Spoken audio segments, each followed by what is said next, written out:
It is December 16th at 2:45, Thursday, and in about 2 hours at 4:15, I am going to see Spider-Man No Way Home in theaters, and this is going to be my review. So this is a before.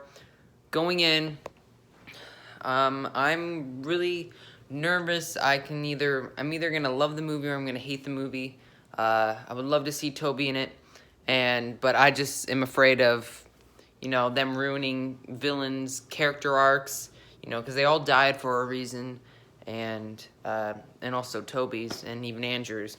So I'm really nervous, but I'm really excited, and yeah, so enjoy my review. This is before seeing Spider-Man No Way Home.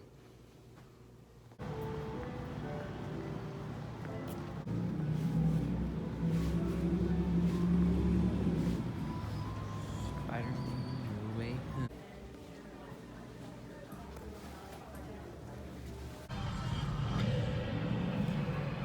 Here we go.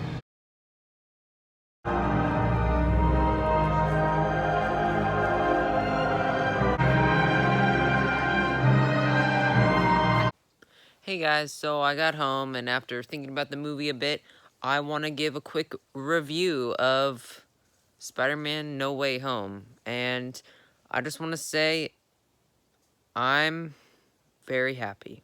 I'm very happy. I was really nervous going into this movie, and, I was worried about them messing up the old villains, their character arcs, Sam Raimi and Mark Webb aren't behind this film anymore. The director now doesn't know the villains like they do, and I was just afraid they weren't gonna be honored, but it was perfect. It really was. It was mostly all fan service, which can be risky at some times, but at this time, this movie, it really was just a joy to watch. It really was. Spoilers, like I said, spoiler right here, Tobey and Andrew were in the film, and I knew right away when Andrew came in. It was cool Andrew was in here. Andrew, by the way, was really good in this film.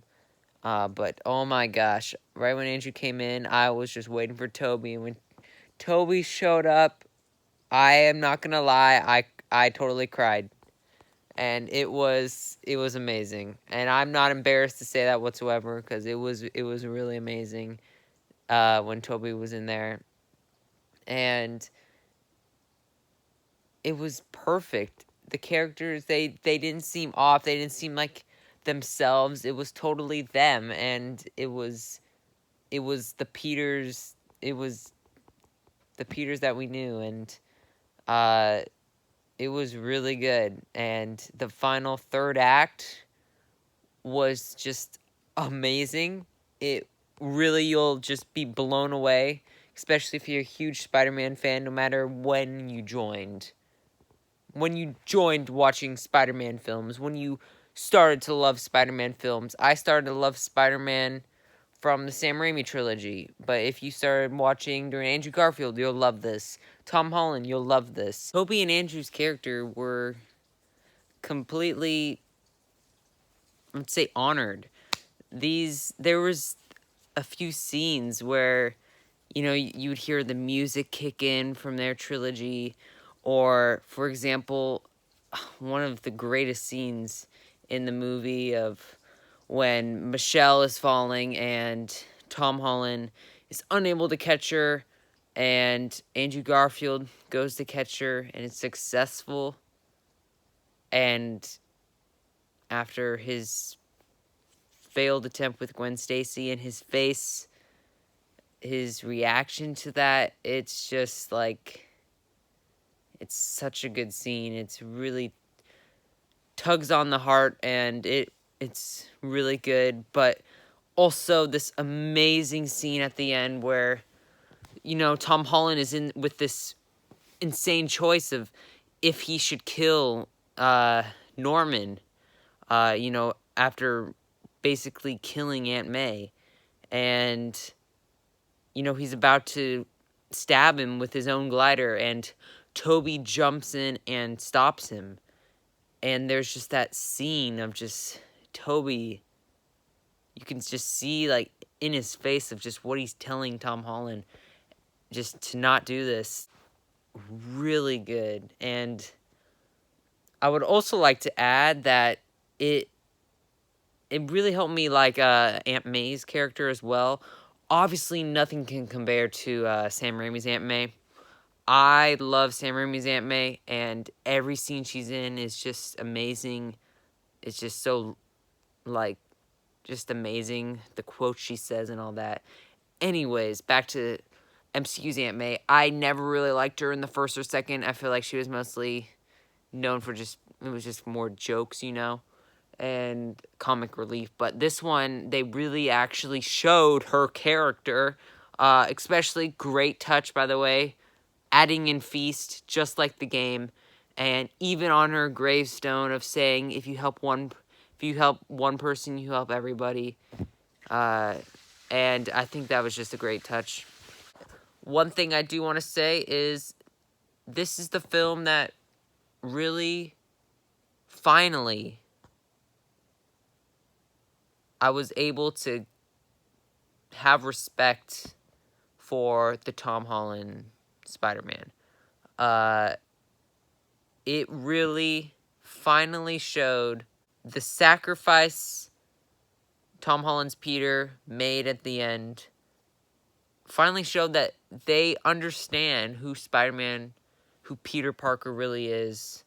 And Aunt May dying and delivering with great power comes great responsibility speech was perfect, because Tom Holland's Spider-Man was the only one who hasn't happened. So I never felt like that was Peter until this movie.